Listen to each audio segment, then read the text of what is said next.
పంజాబ్ రైతులపై కేంద్రంలోని బీజేపీ ప్రభుత్వం పంజాబ్లోని ఆమ్ ఆద్మీ ప్రభుత్వం పెట్టిన కేసులు అన్నింటినీ ఎత్తివేయాలంటూ సంయుక్త కిసాన్ మోర్చా ఆధ్వర్యంలో మహబూబాబాద్ వ్యవసాయ మార్కెట్ ఎదుట రాస్తారోకో నిర్వహించారు। ఈ సందర్భంగా ఏపీ పీకేయూ రాష్ట్ర కార్యదర్శి చిన్నచంద్రన్న మాట్లాడుతూ కేంద్రంలోని బీజేపీ ప్రభుత్వం పంజాబ్ రాష్ట్రంలోని ఆమ్ ఆద్మీ ప్రభుత్వం రెండు కూడా కార్పొరేట్ శక్తులకు వ్యవసాయ రంగాన్ని కట్టబెట్టడానికి 3 నెలల చట్టాలను పార్లమెంటులో రద్దు చేస్తామని ప్రకటించిన బీజేపీ ప్రభుత్వం ఇక రైతు రుణమాఫీ చట్టాన్ని తీసుకొస్తామన్నారు।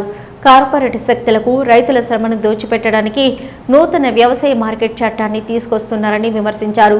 పోలీసులు చేసిన లాఠీ చార్జిలో టీఆర్ గ్యాస్, రబ్బర్ బుల్లెట్లతో తీవ్ర దెబ్బలు తగిలిన రైతులందరికీ నష్టపరిహారం చెల్లించాలని, వారికి మెరుగైన వైద్యం అందించాలని ప్రభుత్వాన్ని కోరారు।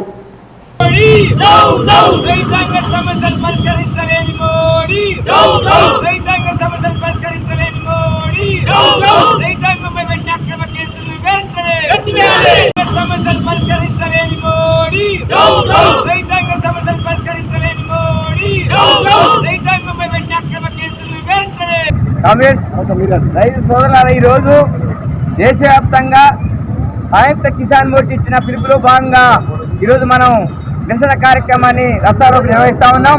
దీని ఉద్దేశం మొత్తం మోడీ సర్కార్ రైతాంగానికి లిఖితపూర్వకంగా రాసిచ్చినటువంటి హామీలు ఏవైతున్నాయో ఆ హామీలు ఏ ఒక్కటి కూడా అమలు చేయని ఫలితంగా వాళ్ళ పంజాబ్, హర్యానా రైతాంగం మొత్తం కూడా మార్చి 5 తారీఖుల నుండి దాదాపు 6 రోజుల పాటు శాంతియుతంగా మొత్తం వందలాది రైతాంగం రోడ్ల మీదకి వచ్చి నిరసన తెలుపుతా ఉంటే ఆ నిరసన ఉద్యమకారులపై లాఠీ చార్జీని, బాసువాయి గోళాలను ఉపయోగించి చాలా క్రూరంగా మొత్తం రైతాంగ నాయకుల్ని, ఎస్కేఎం నాయకుల్ని, రైతుల్ని నిర్బంధించడం జరిగింది।